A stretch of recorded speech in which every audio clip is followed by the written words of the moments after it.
ভোটের প্রচারে বেরিয়ে কটূক্তি শান্তিপুর পৌরসভার তৃণমূল প্রার্থীর। ভোটের প্রচারে বেরিয়ে বিরোধীদের ভোট চাওয়ার অধিকার নেই।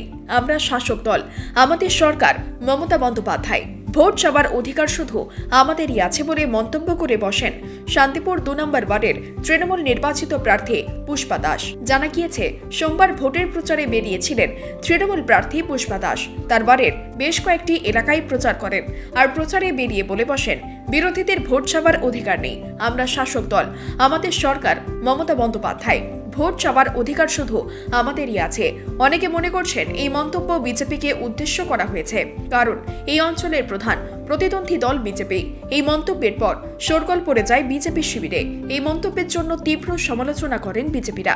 তৃণমূল প্রার্থীর এই মন্তব্যে ইতিমধ্যে তীব্র জল্পনা শুরু হয়েছে রাজনৈতিক মহলে।